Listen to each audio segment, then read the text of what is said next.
Hello दोस्तों। तो क्या हाल चाल आप लोगों के। आशा करता हूँ अच्छे होंगे। तो आज हम क्या पढ़ेंगे? Time, speed and distance. ठीक। Time, speed and distance. ठीक। जिसमें समय, चाल और दूरी क्या कहते हैं, हिंदी में कहते हैं। ठीक। अब देखो, जब हमें पढ़ते हैं तो इसके अंदर हम कुछ टॉपिक्स को पढ़ेंगे जो हमें सबसे पहले किसके बारे में पढ़ेंगे? समय और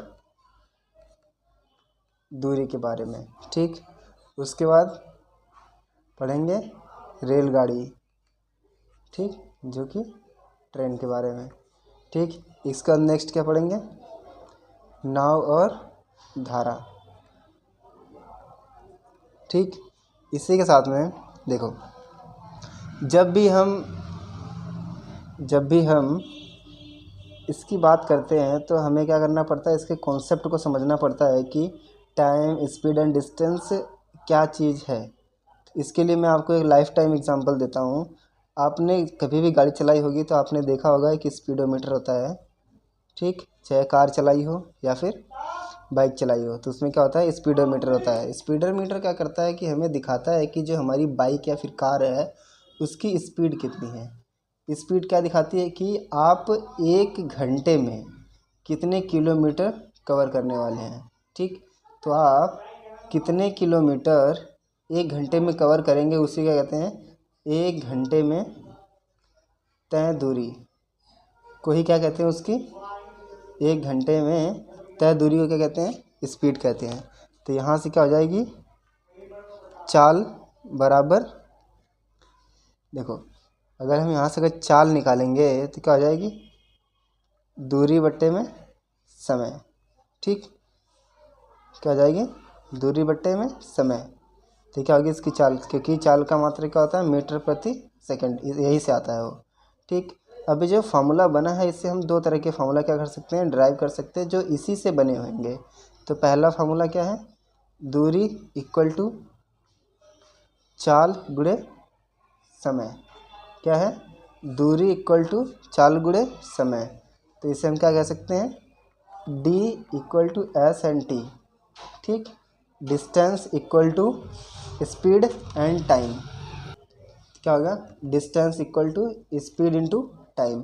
और यहीं पे अगर हम अगली चीज़ देखें तो समय इक्वल टू क्या हो जाएगा, दूरी बट्टे में चाल।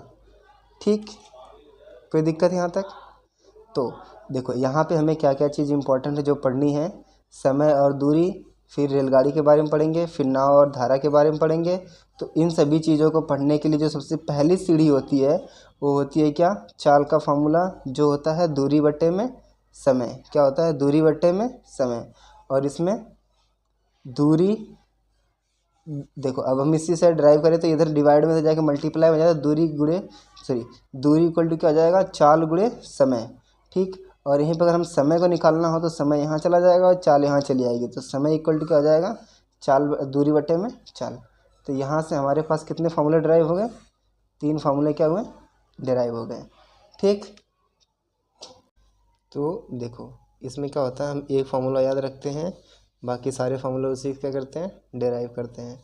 या फिर अगर हमें चाल दिया हुआ है, दूरी दी हुई है और समय पूछ रहा है कि इस दूरी को इस चाल से कवर करने में कितना टाइम लगेगा, तो हम समय को t मान के और इसको s मान के, इसको d मान के सॉल्व करते हैं।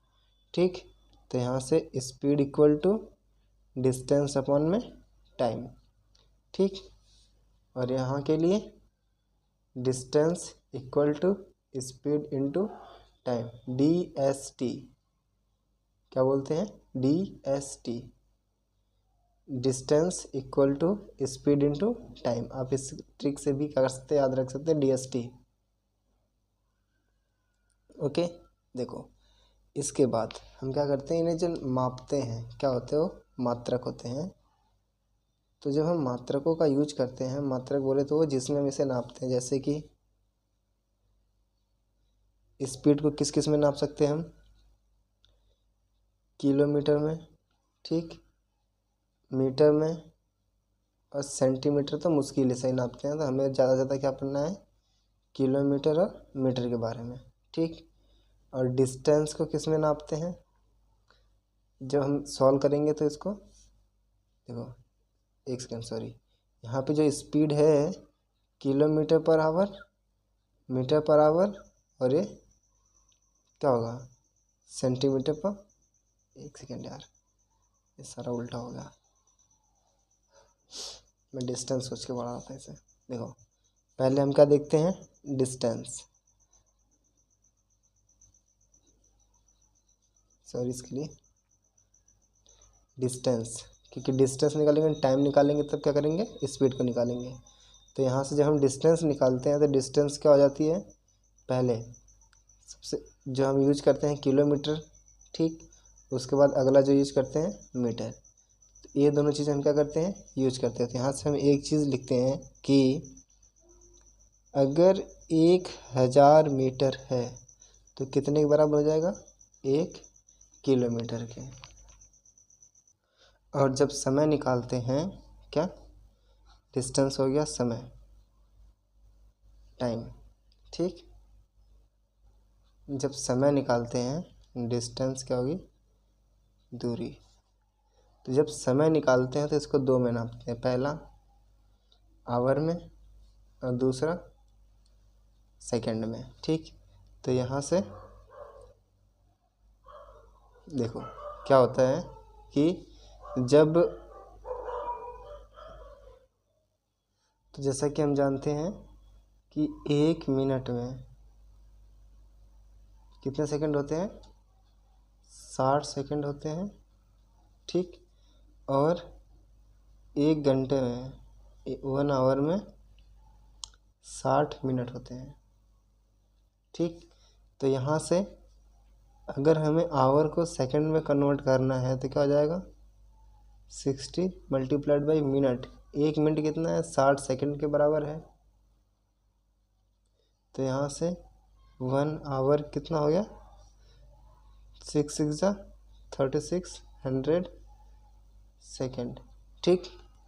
तो यहाँ से हमने डिस्टेंस देख लिया, किलोमीटर और मीटर में नापते हैं, समय देख लिया, आवर और सेकंड में नापते हैं। देखो जो डिस्टेंस नापते हैं किलोमीटर, मीटर और मील भी नाप सकते हैं उसको, ठीक।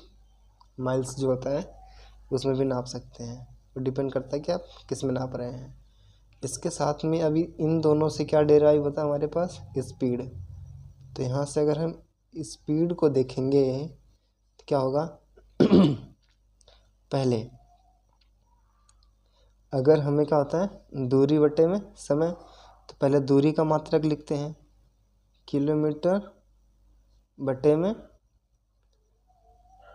आवर, या फिर अगर मील में दे रहा है तो माइल अपॉन आवर, ठीक।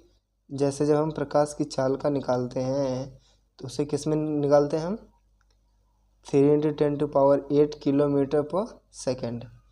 तो वहाँ पे क्या होता है, किलोमीटर पर सेकंड होता है, ठीक। इसी तरह से मीटर पर सेकंड होता है। तो हमें इसमें जो ज़्यादातर की यूज करना, हमें ये दोनों चीज़ें क्या करनी है, यूज करनी है।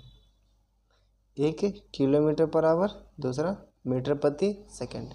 तो अभी इसमें हम देखेंगे कि जब हमारे पास जब स्पीड की वैल्यू किलोमीटर अपॉन आवर में दी गई हो तो उसे हम मीटर प्रति सेकंड या मीटर अपॉन सेकंड में कैसे कन्वर्ट करते हैं, ठीक।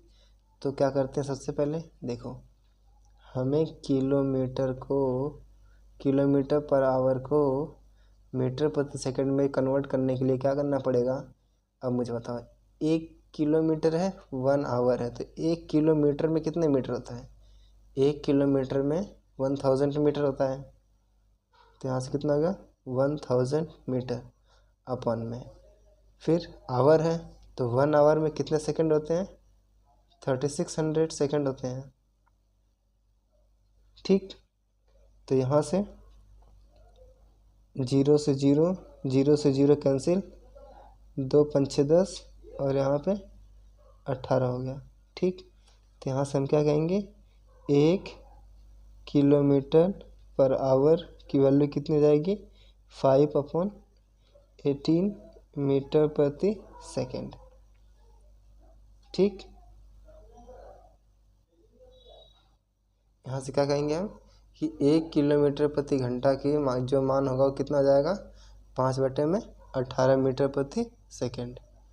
ठीक, अब देखो अगर हमें एक को इसमें कन्वर्ट करना है, अब जैसे मान लो मुझे 100 किलोमीटर को कन्वर्ट करना है, चलो मैं बताता हूँ आपको। जैसे अगर मैं कहूँ एक गाड़ी है 72 किलोमीटर पर आवर की चाल से चल रही है, तो हमें क्या निकालना है कि मीटर प्रति सेकंड में कन्वर्ट करना है।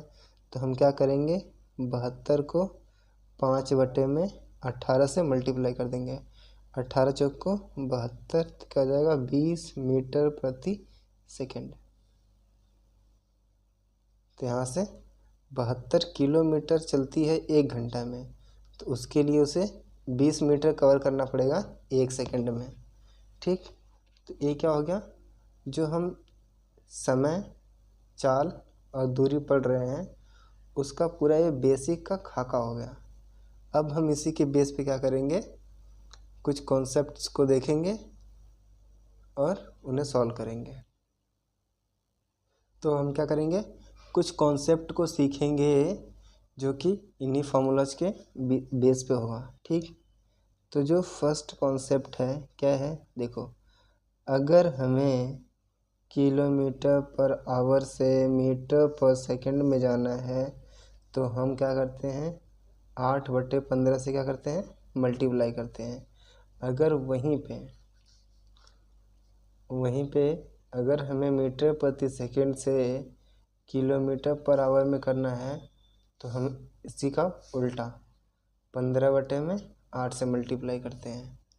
ठीक, जैसे हमने अभी निकाला था 1 kilometre per hour equal to 5/18 metre प्रति सेकंड। तो यहीं से अगर हम इसी को लिखेंगे तो 1 मीटर प्रति सेकंड इक्वल टू क्या हो जाएगा, 18/5 किलोमीटर पर आवर हो जाएगा। तो यहाँ से क्या हो गया, कॉन्सेप्ट नंबर 1 हो गया। ठीक, अब अगर इसी पे हम क्या कहें, कॉन्सेप्ट नंबर 2 की बात करें तो देखो क्या होता है।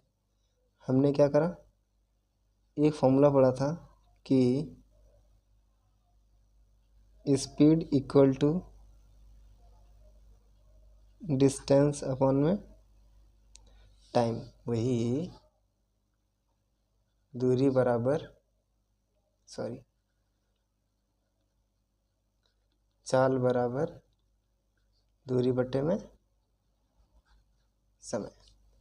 ठीक, तो जो हमने ये फॉर्मूला पढ़ा है, अगर यहाँ पे हम 2 बार की बात करें कि जैसे मान लो डिस्टेंस कांस्टेंट रखते हैं, जैसे मुझे एक स्थान ए से स्टार्ट करके स्थान बी तक जाना है और डिस्टेंस क्या है, कांस्टेंट है। ठीक, पहले मैं स्पीड s1 से जाता हूँ तो मुझे टाइम क्या लगता है, t1 लगता है। ठीक, और यहीं पे मैं अगर स्पीड अपनी थोड़ी सी क्या करूँ, इंक्रीज करके s2 से जाऊँ तो मुझे टाइम क्या लगेगा, उससे कम लगेगा।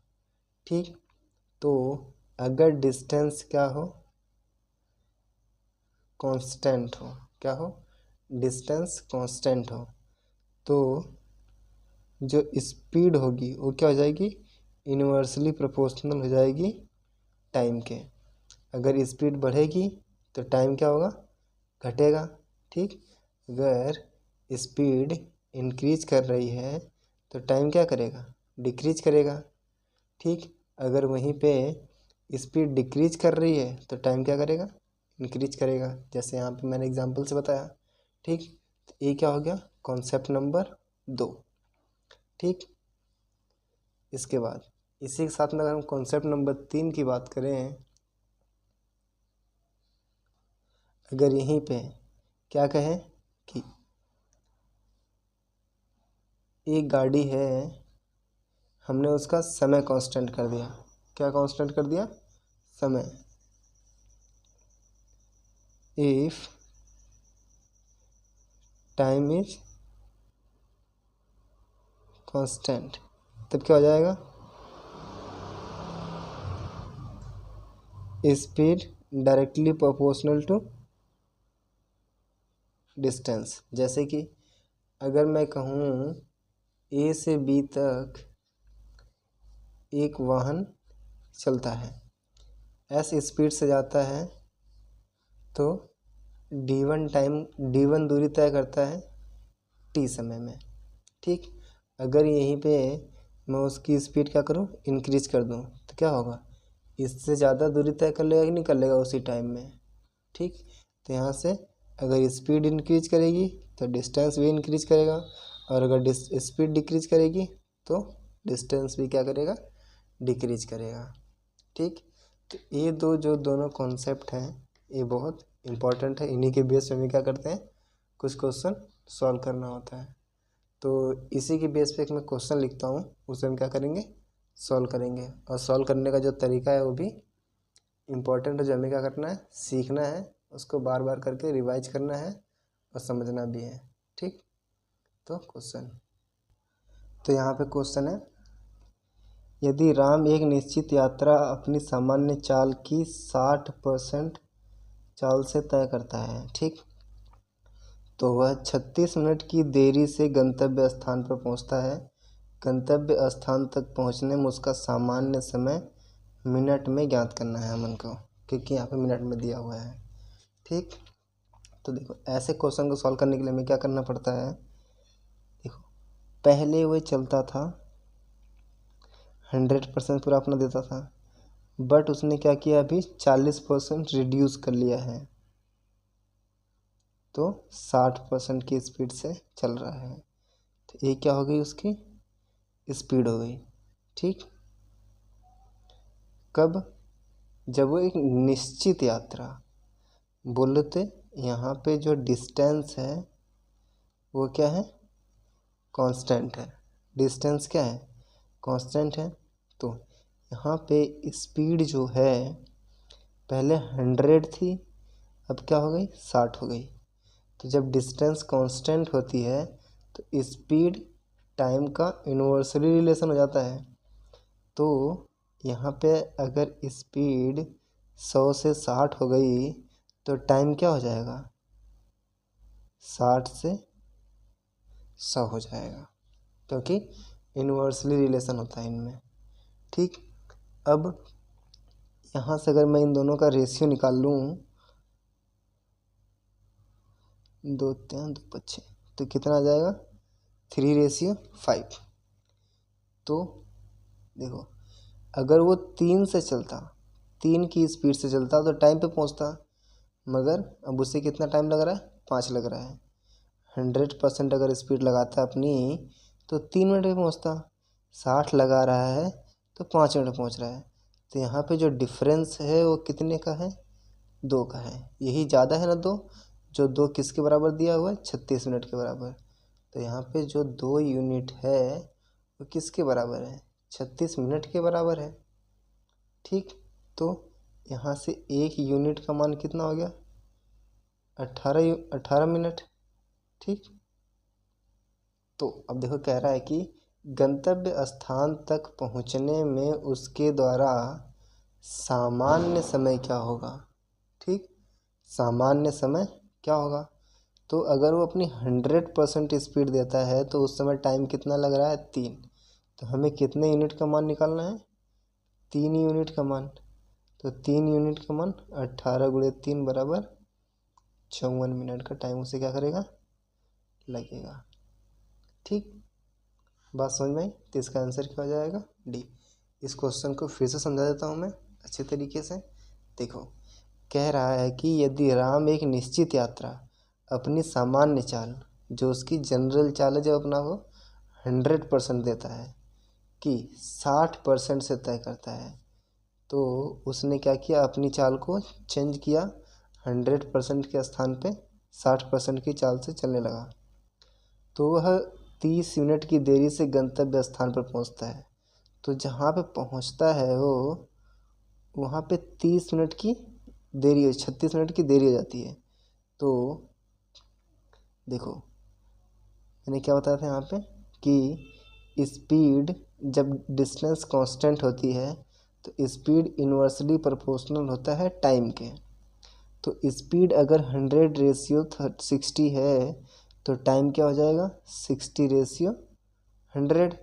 अगर मैं इनका यहाँ से रेशियो निकाल लूँ आसानी से सॉल्व करने के लिए तो क्या हो जाएगा 3/5। ठीक, अब 20×3 = 60, 20×5 = 100। अब कह रहा है कि 30 मिनट की देरी से, बोले तो 3 रहता तो सामान्य रहता, मगर 5 लग रहा है। तो ये जो 2 यूनिट एक्स्ट्रा लग रहा है, 2 यूनिट एक्स्ट्रा लग रहा है, उस किसका मान है 36 मिनट का मान है। तो 2 यूनिट का मान 36 है तो 1 यूनिट का मान कितना हो जाएगा 18 मिनट। और पूछ रहा है हमसे पहुंचने में उसका सामान्य समय क्या होगा जब वो 100% अपनी स्पीड से चल रहा है। तो उसमें टाइम कितना लग रहा है 3 यूनिट का। तो 3 यूनिट का मान कितना हो जाएगा 18×3 = 54 मिनट। तो ये हमारा क्या हो जाएगा आंसर। ठीक, तो ये हमारा किसका क्वेश्चन है SSC CGL का।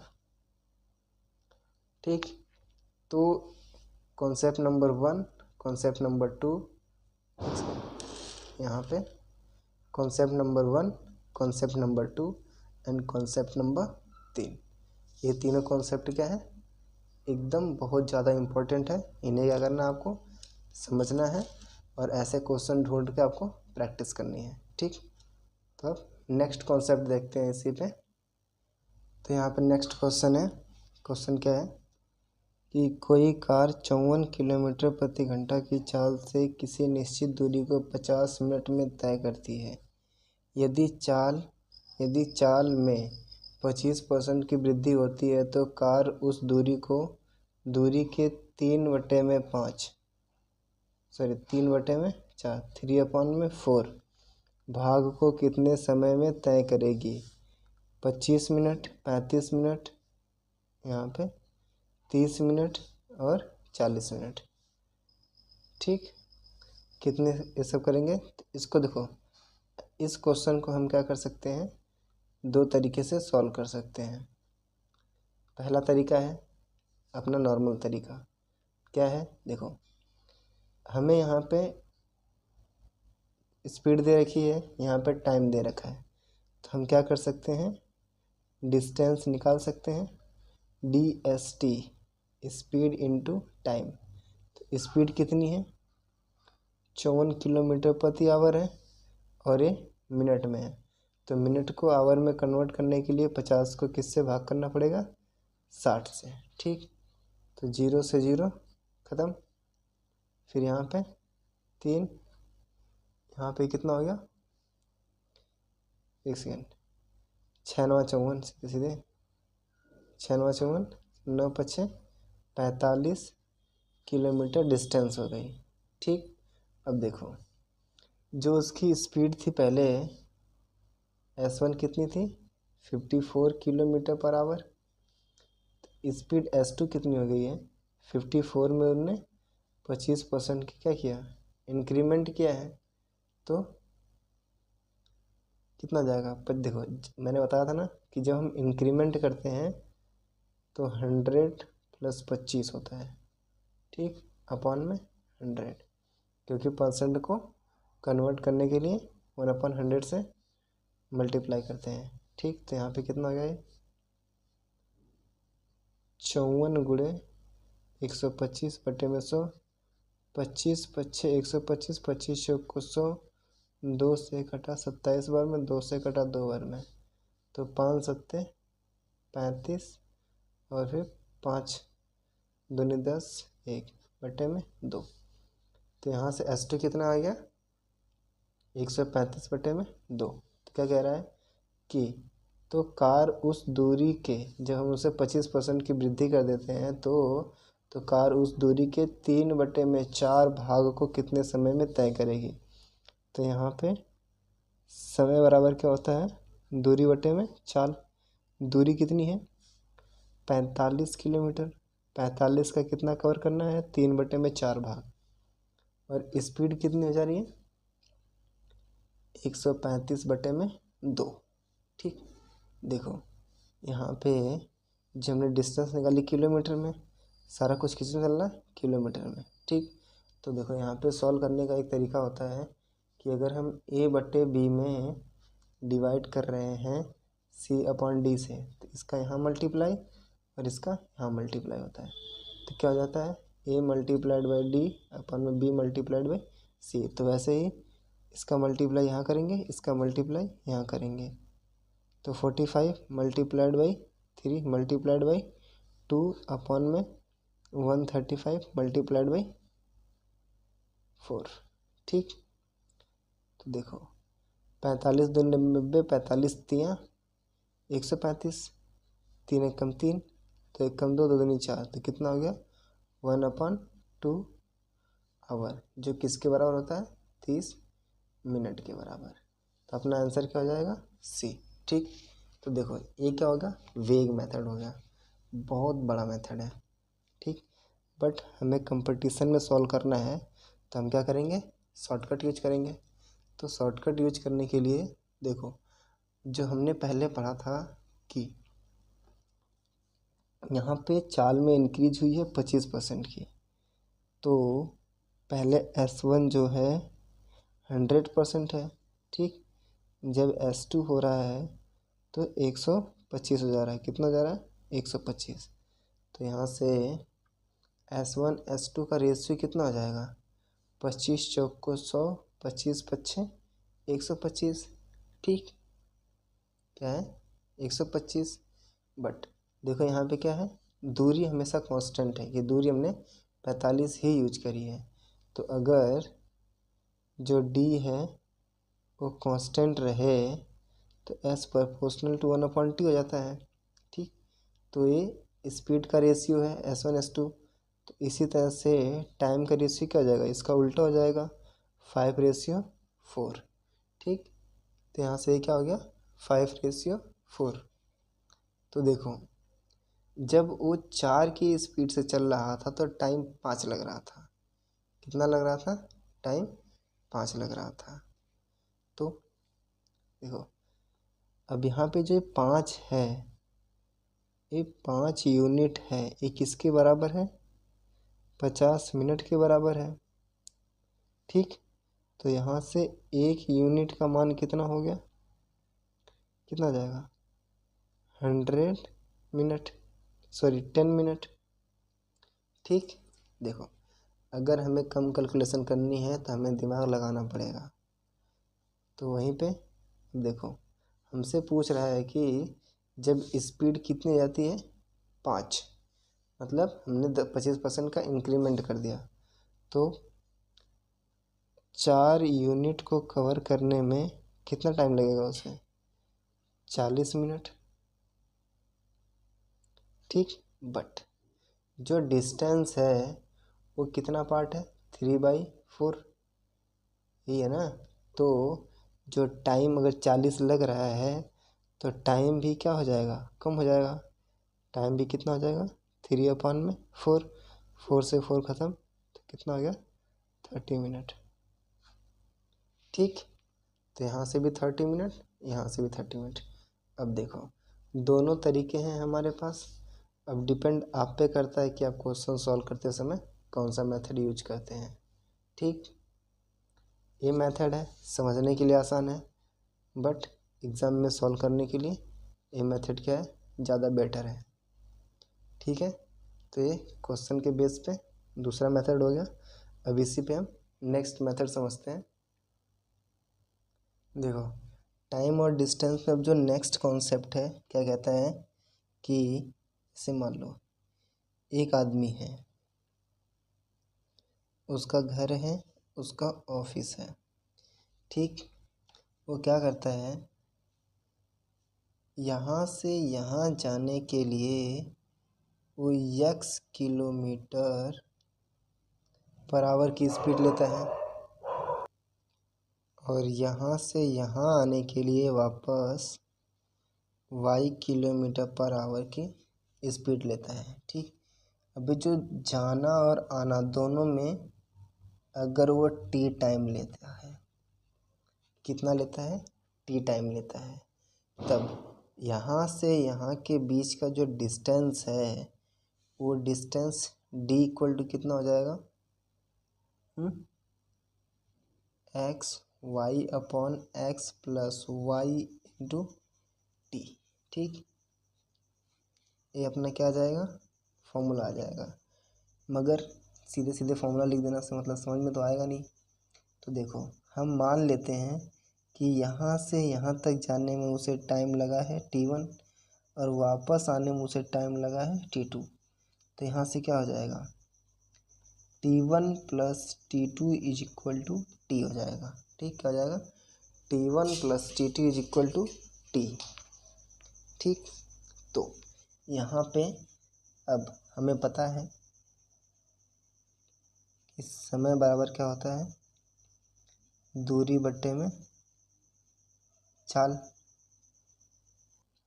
तो यहाँ पे डिस्टेंस क्या है, सेम है। तो हम क्या करेंगे, t1 के लिए d upon X and t2 is equal to d upon Y, इन दोनों के इसमें पुट कर देंगे। तो यहाँ से d upon x plus d upon Y equal to T. तो फिर यहाँ से d कॉमन, अब 1 upon x plus 1 upon Y is equal to T. देखो 1 upon x plus 1 upon Y जब हमें ऐड करना तो हमें क्या करना होता है, इसका यहाँ मल्टीप्लाई करो एक्स वाई, इसका यहाँ मल्टीप्लाई करो एक्स, इसका यहाँ मल्टीप्लाई करो प्लस में एक्स। तो क्या हो गया, एक्स प्लस वाई अपॉन में एक्स वाई। ठीक, तो D into X plus Y upon में x Y equal to T. तो यहाँ से डी इज इक्वल टू कितना हो गया, देखो ये चीज़ इधर मल्टीप्लाई में तो उधर डिवाइड हो जाएगी, तो डिवाइड हुई जो नीचे तो ऊपर चला जाएगा, एक्स वाई अपॉन में एक्स प्लस वाई। तो यहाँ से डिस्टेंस कितनी हो जाएगी, एक्स वाई अपॉन में x plus Y into T. ठीक, अब अगर हमें कहे कि जो दोनों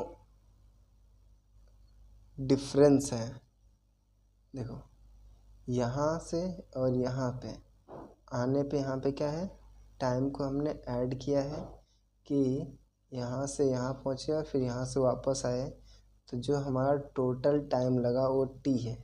ठीक, अगर वहीं पे हमसे अगर कहे कि ए से बी तक पहुँचे हम, ठीक, ए से बी तक जाने में यहाँ से अगर हम एक्स स्पीड से जाते हैं, फिर वापस अगर हम वाई स्पीड से आते हैं, और अगर दोनों के बीच का जो समय का अंतर है,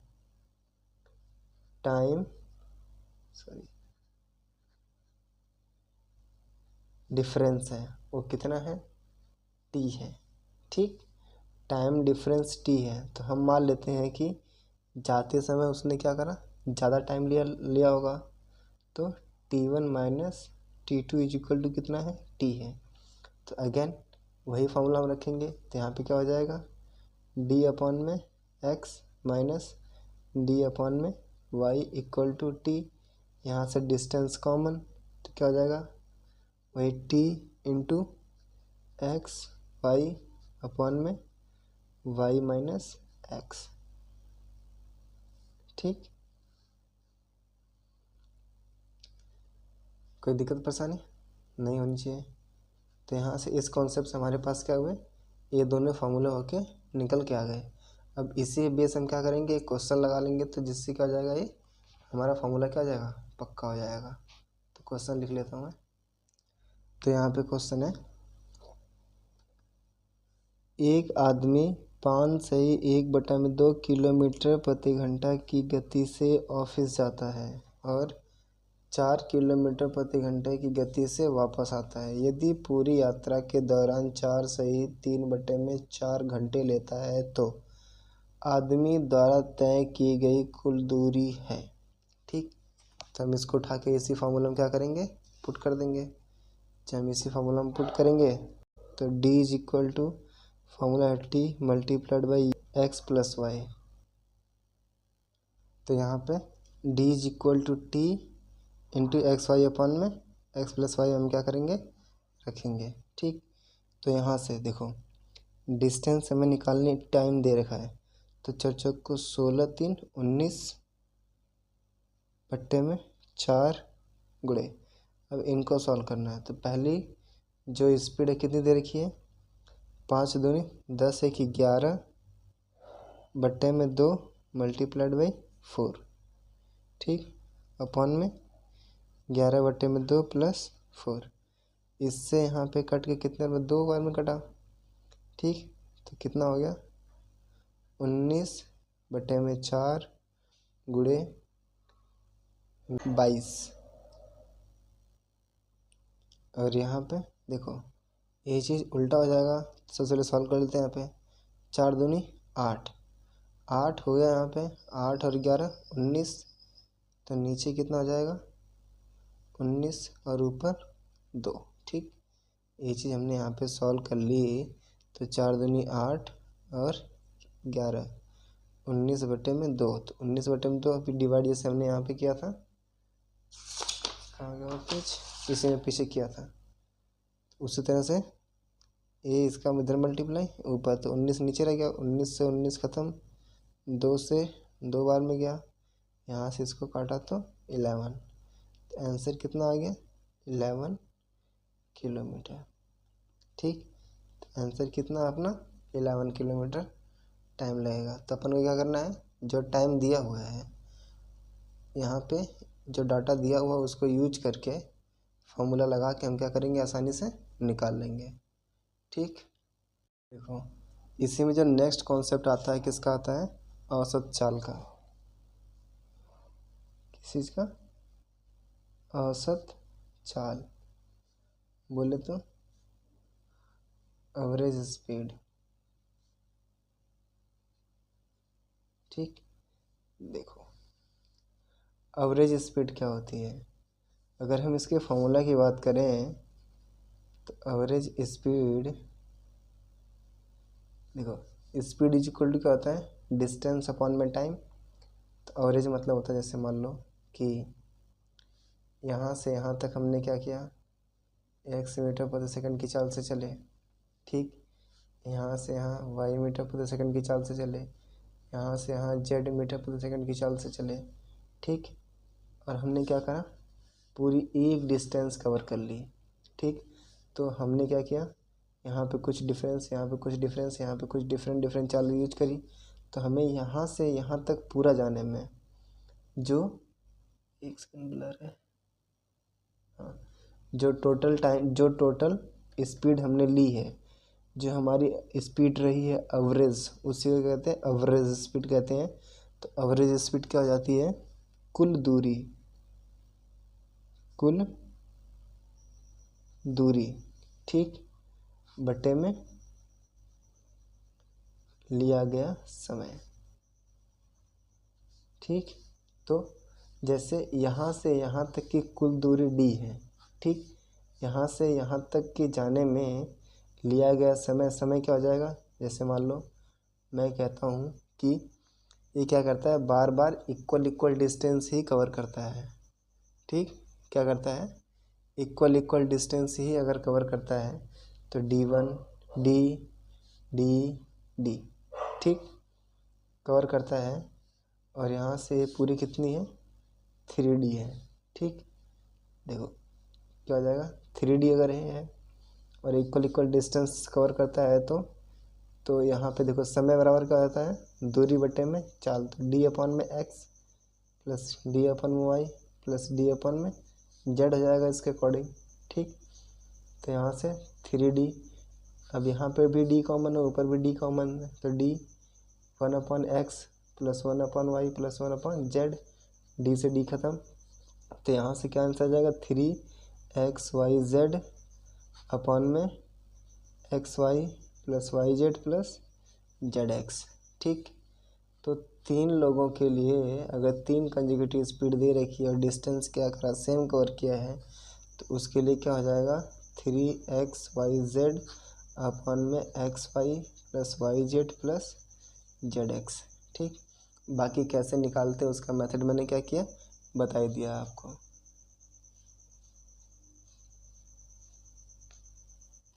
अगर यहीं पे हमें 3 की जगह 2 का निकालना पड़ता, जैसे अगर मैं मान लो मैं क्या करता हूँ कि इस डिस्टेंस को 2 पार्ट में डिवाइड करता हूँ, AD है ठीक, और टोटल 2D है। यहाँ से यहाँ x स्पीड से, यहाँ से यहाँ y स्पीड से ठीक। तो यहाँ से एवरेज स्पीड का जो कुल दूरी 2D अपॉन में यहाँ से यहाँ तक का जो समय है, कुल दूरी बटे में कुल समय तो क्या हो जाएगा, यहाँ का समय और यहाँ का समय अगर ऐड करेंगे तो क्या होगा, पूरा समय आ जाएगा। तो यहाँ का समय क्या हो जाएगा, दूरी बटे में चाल, तो d अपॉन में x प्लस d अपॉन में y ठीक। तो 2D अपॉन में डी कॉमन हो गया, 1 upon x plus 1 upon y, d से डी कैंसिल। जब हम इसको सॉल्व करेंगे तो क्या हो जाएगा, एक्स प्लस वाई अपॉन में एक्स वाई, और 1 अपॉन में है तो इधर मल्टीप्लाई ऊपर चला जाएगा, तो 2xy अपॉन में एक्स प्लस वाई ठीक।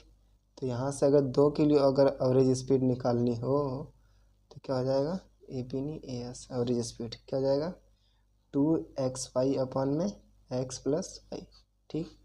तो ये क्या है, पूरा एवरेज स्पीड का फंडा है, जहाँ पे 3 स्पीड के लिए इतना, 2 स्पीड के लिए इतना। अगर इसी तरह से बहुत सारी स्पीड दे रखी है तब भी उसके लिए भी इसी फॉर्मूला का यूज करेंगे, कुल दूरी बटे में कुल लिया हुआ समय ठीक। अब इसी में क्या करते हैं, नेक्स्ट कॉन्सेप्ट देखते हैं।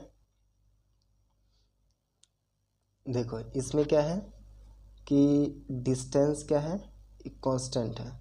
अगर मैं यहीं पे कहूँ कि टाइम को कांस्टेंट कर देते हैं कि यहाँ से यहाँ जितना टाइम लेगा वहाँ पे t, यहाँ से यहाँ जितना टाइम लेगा वो t, और यहाँ पे भी t। तो हम 2 के लिए देखते हैं। देखो एवरेज स्पीड जब टाइम क्या हो, कांस्टेंट हो, टाइम अगर कांस्टेंट है, a से b, यहाँ से यहाँ d1 दूरी, यहाँ से यहाँ d2 दूरी ठीक। फिर यहाँ पे s1 स्पीड, यहाँ पे s2 स्पीड, बट टाइम क्या है, सेम है ठीक। तो यहाँ से एवरेज स्पीड कुल distance d1 plus d2 upon में t एंड t क्या हो जाएगा, 2t ठीक। तो डिस्टेंस इज इक्वल टू क्या होता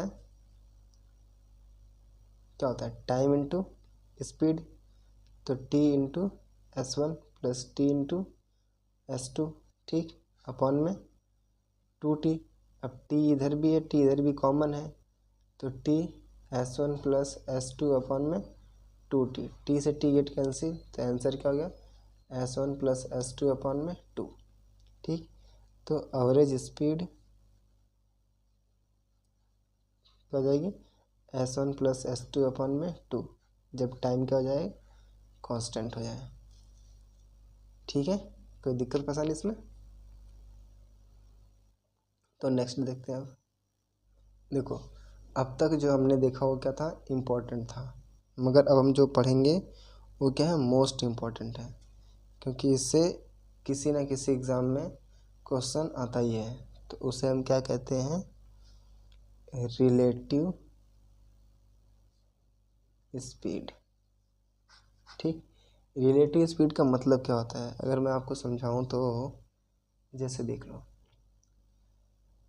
ए उंगली है, ए उंगली है, अगर दोनों सेम स्पीड सेम डायरेक्शन में चल रही हैं, जैसे मान लो इसकी डिस्टेंस अगर सेम चल रही है तो आगे तो क्या लगेंगे ये, कि हाँ जैसे अगर 2 ऑब्जेक्ट है, दोनों की स्पीड सेम है और सेम डायरेक्शन में चल रही हैं, तो इसका जो ड्राइवर होगा इसके ड्राइवर को क्या कर सकता है, देख सकता है, क्या कर सकता है, देख सकता है। तो यहाँ इन दोनों की रिलेटिव स्पीड मतलब इसके सापेक्ष इसकी स्पीड क्या होगी, 0 होगी। वहीं पे अगर एक ट्रेन इस साइड आ रही है, दूसरी ट्रेन इस साइड आ रही है, तो जो इसका ड्राइवर है और इसका ड्राइवर है क्या करेगा, इसको बस कुछ पल के लिए इसको दिखेगा, बाकी एक दूसरे क्या करेंगे, बहुत तेज़ी से क्रॉस कर देंगे ठीक। तो देखो यहाँ पे 2 कॉन्सेप्ट निकल के आता है कि हमें रिलेटिव स्पीड निकालनी है जब सेम डायरेक्शन में चल रहे हों, और रिलेटिव स्पीड निकालनी है जब वो अपोजिट डायरेक्शन में चल रहे हों। तो यहाँ पे क्या, पहला क्या होगा, सेम डायरेक्शन, और नेक्स्ट क्या होगा, अपोजिट डायरेक्शन ठीक। अब यहाँ पे जब वो सेम डायरेक्शन में चल रहे हैं तो यहाँ पे हम क्या करेंगे, जैसे मान लेते हैं कि एक की स्पीड s1 है, दूसरे की s2 है। ठीक। अगर हमें इनकी रिलेटिव स्पीड निकालनी है तब क्या कहेंगे हम, s1 माइनस s2। ठीक। अगर वहीं पे अपोजिट डायरेक्शन में चल रहे हैं तो इसके लिए रिलेटिव स्पीड क्या हो जाएगी, s1 प्लस s2। ठीक। क्योंकि जितनी स्पीड से वो उसको क्रॉस करेगा उतनी स्पीड से ए भी इसको क्रॉस करेगा, तो दोनों की रिलेटिव स्पीड क्या होगी, ऐड हो जाएगी। तो कभी कभी अगर आप ट्रेन में बैठे होंगे तो अगर ट्रेन साथ में चलती है, अगर दो ट्रेनें हैं साथ में चल रही हैं तो क्या लगता है कि हमारी दोनों ट्रेनें क्या हैं, रुकी हुई हैं, मगर दोनों ट्रेनें क्या होती हैं, चल रही होती है। मगर वहीं पे जब ट्रेनें क्या करती है, अपोजिट आती हैं तो ऐसे लगता है कि ट्रेन आई और गई। ठीक। ट्रेन आई और गई तो उस समय स्पीड क्या होती है, बहुत ज़्यादा तेज़ लगती है, क्योंकि ए भी अपनी स्पीड से क्रॉस कर रही होती है और ए भी अपनी स्पीड से क्रॉस कर रही होती है। तो अपोजिट डायरेक्शन के टाइम पे रिलेटिव स्पीड क्या होती है, ऐड हो जाती है, और सेम डायरेक्शन में होने पे क्या होती है, कम हो जाती है, तो सब्ट्रैक्ट हो जाती है। ठीक। इतना कॉन्सेप्ट क्या होगा आपको समझ में आ गया होगा। तो देखो, इसी पे हम क्या करते हैं, क्वेश्चन लेते हैं जिससे क्या होगा, हमें समझ में आएगा कि जो रिलेटिव स्पीड का कॉन्सेप्ट है ये आखिर कहना क्या चाहता है। ठीक। तो एक क्वेश्चन लेता हूँ मैं। तो यहाँ पे ये क्या है, रिलेटिव स्पीड पे रिलेटेड एक क्वेश्चन है कि एक पुलिस वाले ने चोर को 80 मीटर की दूरी पर देखा। चोर की चाल 21 किलोमीटर पर आवर, पुलिस वाले की चाल 20 किलोमीटर पर आवर है, तो 18 सेकंड के बाद उनके बीच की दूरी क्या होगी। ठीक। देखो, इसको हम क्या करेंगे, दो मेथड से सॉल्व करेंगे। ठीक। पहला मेथड क्या होगा, जो हमारा ट्रेडिशनल मेथड है जिससे हम सॉल्व करेंगे। तो देखो क्या कह रहा है कि यहाँ पे एक पुलिस वाला है, ठीक, और यहाँ पे कौन है, चोर है, थीफ। इनके बीच की डिस्टेंस कितनी है, 80 मीटर है। कितनी है, 80 मीटर है। देखो, अब पुलिस ने जब चोर को देखा तो चोर क्या करेगा, इस साइड भागेगा या इस साइड भागेगा, तो चोर क्या करेगा, इस साइड भागना शुरू करेगा। तो वो क्या करेगा, यहाँ से भागना शुरू करेगा, और पुलिस क्या करेगी, यहाँ से भागना शुरू करेगी। ठीक। दोनों सेम डायरेक्शन में भाग रहे हैं। तो देखो, पुलिस चोर की चाल कितनी है, 21 किलोमीटर पर आवर है, और वहीं पे पुलिस वाले की कितनी है, 20 किलोमीटर पर आवर है। ठीक। तो हम क्या करेंगे, देखो, अगर इन दोनों की अगर हम रिलेटिव स्पीड देखें, क्योंकि सेम डायरेक्शन में भाग रहे हैं, तो रिलेटिव स्पीड क्या हो जाएगी यहाँ पे, 1 किलोमीटर पर आवर। और 1 किलोमीटर पर आवर को मीटर प्रति सेकंड में कन्वर्ट करने के लिए किससे मल्टीप्लाई करना होता है, 5/18 मीटर प्रति सेकंड। ठीक। तो देखो, अब यहाँ पे चोर की जो क्या है, चोर की स्पीड ज़्यादा है और पुलिस वाले की स्पीड क्या है, कम है। तो क्या लगता है, जैसे जैसे समय बढ़ेगा तो चोर और पुलिस के बीच की दूरी घटेगी या बढ़ेगी। तो चोर ज़्यादा तेज़ से भाग रहा है, पुलिस कम स्पीड से भाग रही है, तो इनके बीच की दूरी समय के साथ क्या होगी, बढ़ेगी। ठीक। तो यहाँ पे देखो, 5/18 मीटर प्रति सेकंड। ठीक। इनकी रिलेटिव स्पीड है कि एक सेकंड में 5/18 मीटर उनके बीच की दूरी बढ़ जाती है। तो 18 सेकंड में कितना हो जाएगा, 18 गुणे 5/18, 18 से 18 ख़त्म, मीटर। तो 18 सेकंड में क्या हो जाएगी, दोनों के बीच का गैप 5 मीटर और बढ़ जाएगा। ठीक। तो पहले गैप था 80, अब गैप 5 और बढ़ गया है तो उसके बीच का गैप कितना हो गया, 85 मीटर। ठीक, तो इसका रियल आंसर कितना हो जाएगा, 85 मीटर। ठीक, अब इस सेम डायरेक्शन में भाग रहे थे और चोर की स्पीड ज़्यादा थी, पुलिस वाले की स्पीड कम थी, जिससे डिस्टेंस क्या होगी, बढ़ेगी। अगर यहीं पे इसकी वैल्यू पुलिस वाले की होती और ये वाली वैल्यू चोर की होती, तब हम क्या करते, इस 5 को इसमें से घटाते, क्योंकि पुलिस वाला क्या होगा, 5 मीटर क्या होगा और कवर कर लेगा डिस्टेंस को। तो इसी को अगर हम कहें कि यहाँ पे पुलिस वाला है, यहाँ पे चोर है, ठीक, दोनों के बीच की डिस्टेंस 80 है। पुलिस वाला 21 किलोमीटर पर आवर और चोर 20 किलोमीटर पर आवर से भाग रहा है।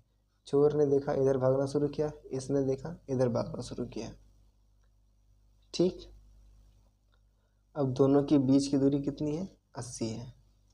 तो अब हमसे क्या पूछेगा कि जैसे कोई टाइम इंटरवल दे देगा, जैसे इसमें दे दिया 18 सेकंड में दोनों के बीच की दूरी कितनी हो जाएगी, या फिर नेक्स्ट पूछ सकता है इसी में कि कितने समय में चोर पकड़ा जाएगा। ठीक, इस तरह के 2 क्वेश्चन आ सकते हैं इस पर। तो हमें क्या करना है, सिंपल सा सॉल्व करने के लिए हम क्या करेंगे, देखो, कहेंगे इन दोनों के बीच की रिलेटिव स्पीड क्या है।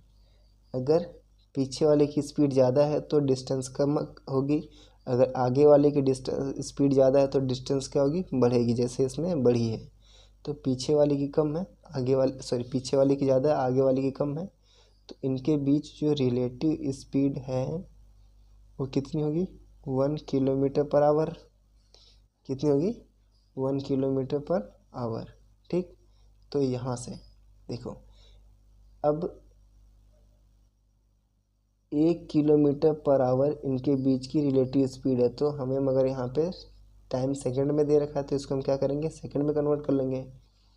तो ये हो जाएगा 1/5/18 मीटर प्रति सेकंड।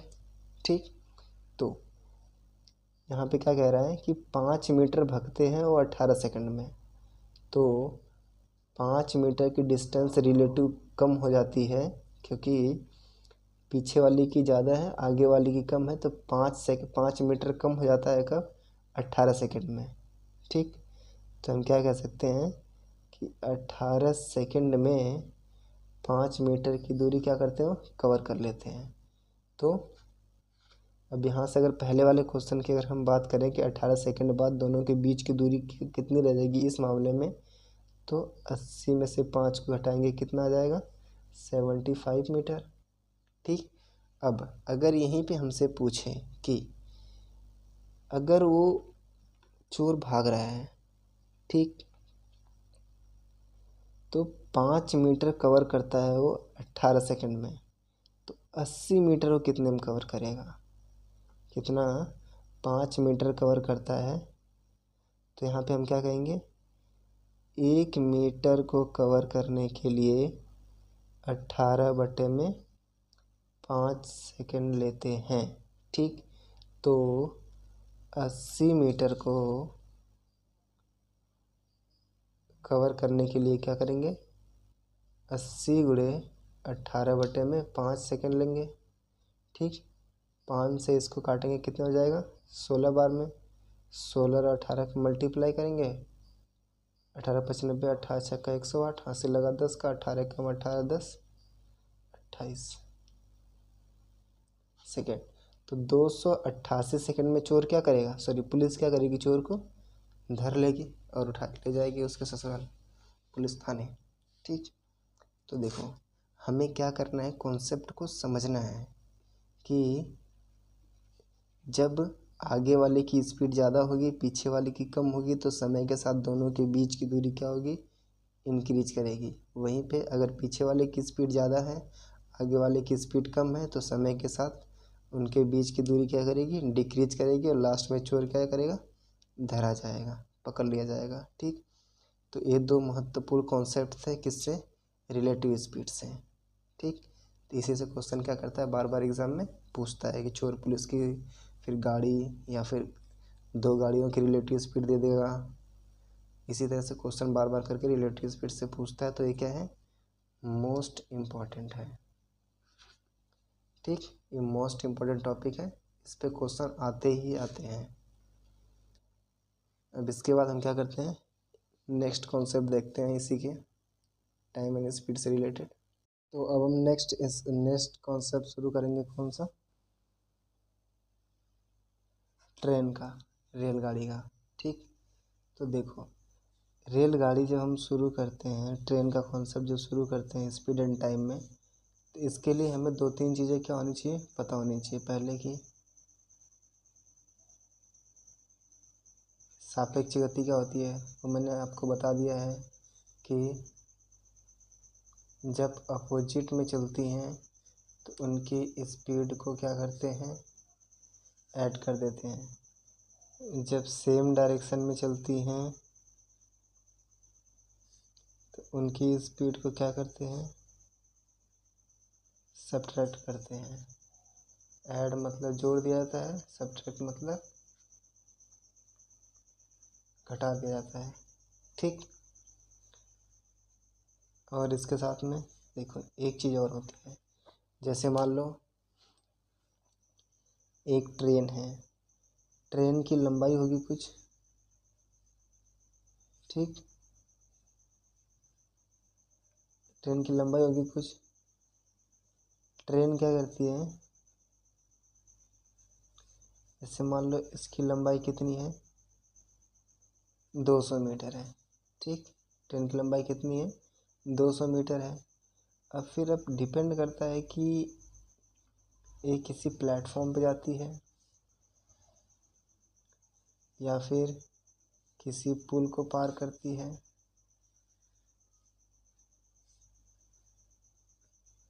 ठीक, या फिर किसी पिलर को पार करती है या फिर किसी इंसान को पार करती है। ठीक, जब ये ट्रेन किसी पुल को पार करती है तो मान लो इसकी लंबाई 300 है और इसको पुल को पार, प्लेटफॉर्म को पार करती है 300 है, इसको पार करती है 500 है। तो इसमें क्या होता है, दोनों का जो डिस्टेंस जब निकालते हैं तो जैसे कि इस ट्रेन को, इस पटरी, जो ये प्लेटफॉर्म है, इसको पार करने में कितना समय लगेगा, अगर ऐसा क्वेश्चन पूछे तो जो टोटल डिस्टेंस होगी, दूरी बोले तो डिस्टेंस, वो क्या हो जाएगी, दोनों को हम ऐड कर देंगे, 200 प्लस 300।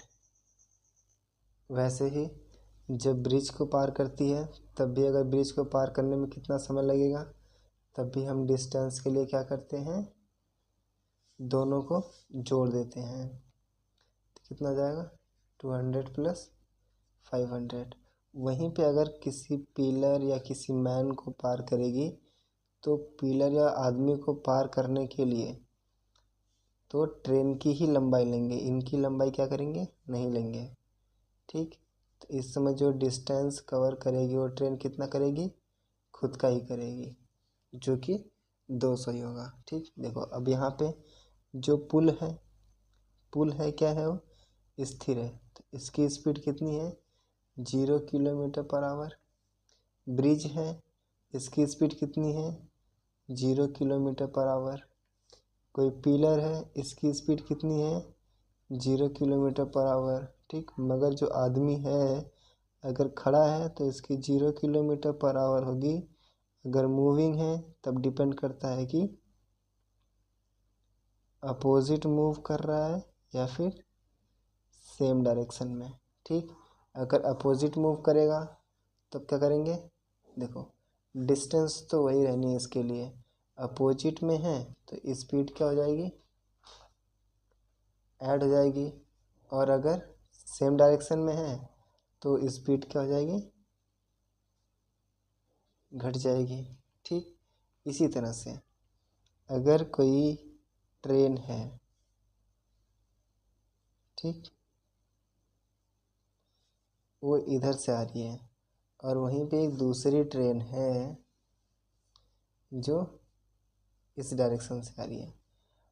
अब क्या होगा, देखो अभी क्या है, अपोजिट डायरेक्शन में है। 200 मीटर की ये है, 300 मीटर की ये है। अब एक दूसरे को पार करने में क्या करेंगे, देखो अब चाहे अपोजिट डायरेक्शन में चले चाहे सेम डायरेक्शन में चले, इनके लिए जो डिस्टेंस होगा क्या हो जाएगा, दोनों ट्रेनों की जो लंबाई है L1 प्लस L2 हो जाएगी। बट अब दोनों अपोजिट डायरेक्शन में आ रही है, एक इधर जा रही है दूसरी इधर जा रही है, तो इसके लिए जो स्पीड है वो क्या हो जाएगी, S1 माइनस S2। ठीक, तो यहाँ से time is equal to L1 plus L2, समय बराबर दूरी बटे में चाल, S1 माइनस S2 हो जाएगा। सॉरी, यहाँ पे सेम डायरेक्शन में है, जब सेम डायरेक्शन में होती है तो हम क्या कर देते हैं, ऐड कर देते हैं। ठीक, तो क्या हो जाएगी, सेम डायरेक्शन के लिए L1 प्लस L2 अपन में S2 माइनस S1। बट यहीं पे क्या है, एक ट्रेन है। ठीक, यहीं पे क्या करती है, दूसरी ट्रेन है जो कि यहीं से शुरू होती है, दूसरी पटरी पे, सेम पटरी पे नहीं है।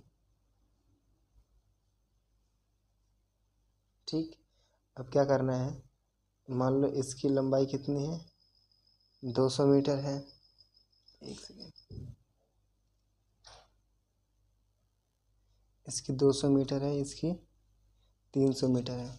ठीक, तो इस मामले में क्या होगा, अब देखो दोनों क्या कर रही हैं, सेम डायरेक्शन में चल रही हैं, तो इसके एक दूसरे को पार करने में जो टाइम होगा क्या हो जाएगा, L1 प्लस L2 अपॉन में S1 माइनस S2। ये S1 स्पीड से चल रही है, ये S2 स्पीड से चल रही है, इसकी स्पीड ज़्यादा है, इसकी स्पीड क्या है, कम है, तो इसको पार करने में इतना टाइम लेगी है। ठीक, और इसको पार करने में इतना टाइम लगेगी। ठीक, देखो अब यहाँ से अब इसको पार करने में वही दूरी बटे में चाल, जो इसकी चाल होएगी। ठीक, तो जो ट्रेन से रिलेटेड हैं सारे कॉन्सेप्ट क्या हुए, एक ही पेज पे आ गए हैं। ठीक, तो इस पे हम क्या करते हैं, क्वेश्चन ले लेते हैं, दिख नहीं रहा होगा आपको, इसको फिर से बताता हूँ मैं कि अगर एक ट्रेन इस डायरेक्शन में चल रही है और दूसरी ट्रेन दूसरी पटरी में भी सेम डायरेक्शन में चल रही है, और इसकी लेंथ अगर 200 मीटर है, इसकी लेंथ 300 मीटर है, तो एक दूसरे को पार करने में कितना समय लगाएंगे, तो समय बराबर दोनों की लंबाई का सम L1 प्लस L2 अपॉन में, अब सेम डायरेक्शन में है तो सेम डायरेक्शन के लिए स्पीड को हम क्या करते हैं, घटा देते हैं। क्या करते हैं, घटा देते हैं। ठीक, घटा देते हैं, तो उसी तरह से हम क्या करेंगे, यहाँ पे स्पीड को घटा देंगे, तो यहाँ से टाइम इज इक्वल टू समय बराबर दूरी बटे में चाल, तो यहाँ से समय निकल जाएगा, अगर अपोजिट डायरेक्शन में है तो यहाँ से समय निकल जाएगा। ठीक, तो एक बार एक क्वेश्चन लेते हैं जिससे क्या हो, आसान हो जाएगी जो टॉपिक है। तो यहाँ पे क्वेश्चन है कि 200 मीटर लंबी ट्रेन एक 360 मीटर लंबे सुरंग को 30 सेकंड में पार करती है, तो ट्रेन की चाल किलोमीटर पर आवर में क्या होगी। तो क्या बताया मैंने कि स्पीड इज इक्वल टू क्या होता है, कुल दूरी, तो 240 प्लस 360। देखो अभी बताया ना मैंने कि चाहे सुरंग हो चाहे पुल हो, दोनों की लेंथ को ऐड करते हैं, तो कुल दूरी बटे में समय 30 सेकेंड, इन दोनों को ऐड किया, 0.06 बटे में 30, कितना लगा, 20 मीटर पर सेकंड क्या है उसकी चाल है। अब 20 मीटर पर सेकंड को किलोमीटर पर आवर में चेंज करने के लिए हम क्या करते हैं, 20 में 18 बचे 5 से मल्टीप्लाई करेंगे 4, तो आ जाएगा 72 किलोमीटर पर आवर की स्पीड से ट्रेन क्या कर रही है, चल रही है। ठीक, तो ऐसे ही क्वेश्चंस क्या करते हैं, आते हैं एग्ज़ाम में इस टॉपिक से रिलेटेड। तो अब जो ट्रेन का सारा कॉन्सेप्ट है वो भी क्या हुआ, फिनिश हो चुका है। अब जितना हमने इसमें पढ़ा था, जितना हमने इसे पढ़ा है उसके बेस पे आप क्या कर सकते हैं, कोई सा भी क्वेश्चन सॉल्व कर सकते हैं। ठीक, बस अब क्या करना है, इस चीज़ को रिवाइज करते रहना है जो यहाँ पे मैंने पढ़ाया है इसको। ठीक, इस चीज़ को क्या करना है, आपको रिवाइज करना है और इस पर कम से कम 2-3 क्वेश्चन लगाने हैं इन सभी टॉपिक्स के, जैसे 1 2 3 4 5 6 और छतरी का 18 क्वेश्चन कम से कम आपको लगा लेना है, ताकि इस टॉपिक से आपका कोई भी क्वेश्चन मिस ना हो। ठीक, तो अब हम नेक्स्ट क्या देखेंगे, बोट एंड स्ट्रीम। देखो, जब हम सारा कुछ पढ़ लेके होते हैं, टाइम, डिस्टेंस, स्पीड सब कुछ पढ़ने के बाद, रेलगाड़ी वाला भी पढ़ने के बाद, जब हम बोट एंड स्ट्रीम पढ़ते हैं, नाव एवं धारा, नाव एवं धारा पढ़ते हैं, तो ये टॉपिक क्या हो जाता है, बहुत ईजी हो जाता है। ठीक, इसमें कुछ नहीं करना होता। जैसे मान लो एक नदी है जिसमें वाटर फ्लो हो रहा है। ठीक, इसमें एक नाव है। अब देखो, अगर पानी का फ्लो इस डायरेक्शन में है, नाव की डायरेक्शन भी इस डायरेक्शन में है, तो अगर देखो जो पानी है v1 चाल से चल रहा है और जो बोट है ये v2 चाल से चल रही है। ठीक, तो यहाँ पे क्या होगा, जो इसमें नाव होगी, नाव की स्पीड क्या होगी, बढ़ जाएगी। क्यों बढ़ जाएगी, क्योंकि जो वाटर फ्लो हो रहा है वो इसको क्या करेगा, सपोर्ट करेगा। तो यहाँ से जो चाल हो जाएगी, क्या हो जाएगी, v1 प्लस v2, इसकी वेलोसिटी दोनों ऐड हो जाएगी।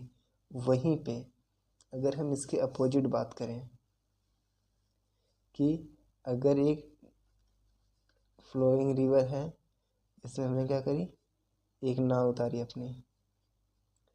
ठीक, नाव उतारी इसमें, तो अगर हम पानी की डायरेक्शन इस साइड में है और नाव की डायरेक्शन इस साइड में है, अगर शांत जल में इसकी चाल v2 है, पानी की चाल v1 है, तब इस समय इनकी जो नाव होगी इसका रिजल्टेंट क्या होगा, ये जितना आगे आएगा, जैसे मान लो A5 आगे आ रहा है और इसकी 2 इस साइड में जा रही है, तो इसका रिजल्टेंट कितना होगा, A3 ही आगे बढ़ पाएगा।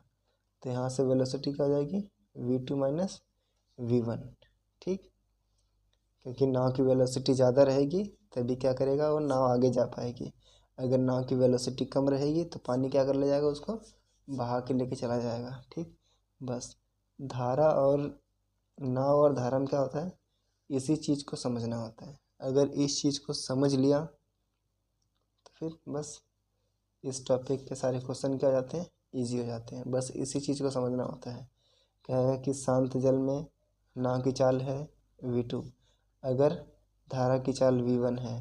ठीक, तो अगर सेम डायरेक्शन में चल रहे हैं तो दोनों को ऐड कर देंगे, अपोजिट डायरेक्शन में चल रहे हैं तो चाल को क्या करेंगे, सब्ट्रैक्ट कर देंगे। ठीक, इससे भी क्या करते हैं, एक क्वेश्चन लेते हैं जिससे क्या होगा, ये वाला टॉपिक क्रिस्टल क्लियर हो जाएगा आपका।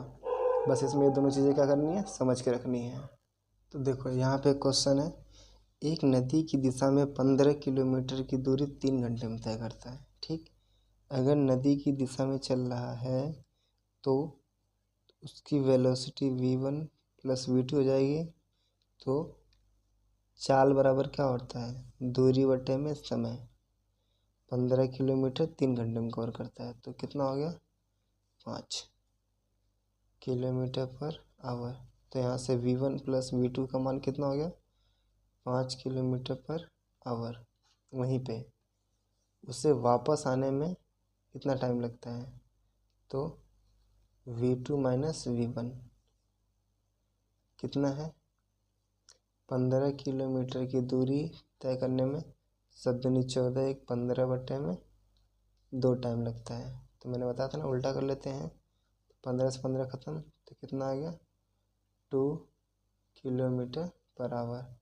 तो यहाँ से v2 माइनस v1 की वैल्यू कितनी होगी, 2 किलोमीटर पर आवर। ठीक, तो हमें यहाँ पे 2 इक्वेशन निकल गई, दोनों की वैल्यू निकालनी है। तो देखो, पहली बात हमसे क्या पूछ रहा है, शांत जल में जो नाव है उसकी गति क्या होगी, तो बोले तो हमसे v2 पूछ रहा है, तो हम क्या करेंगे, यहाँ पे रख लेंगे v2 plus v1 is equal to 5। बस इसको यहाँ सॉल्व कर लिया।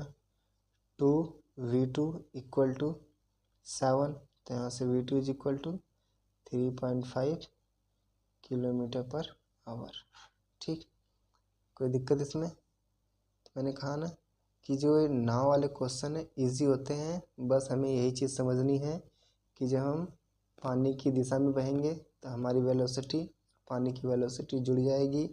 अगर हम पानी की विपरीत दिशा में बहेंगे तो पानी हमें धकेलेगा पीछे की तरफ, तो जिससे क्या होगी, हमारी वेलोसिटी और पानी की वेलोसिटी से घट जाएगी।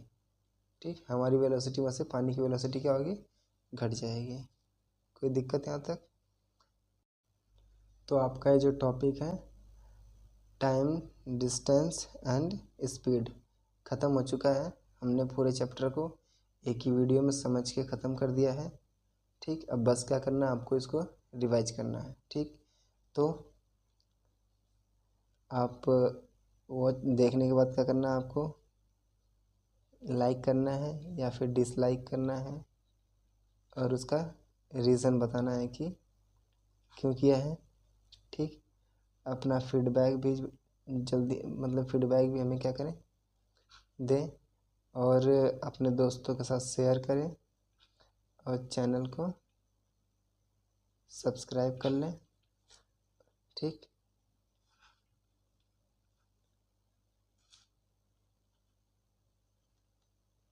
Thanks for watching, have a nice day. Okay, bye bye.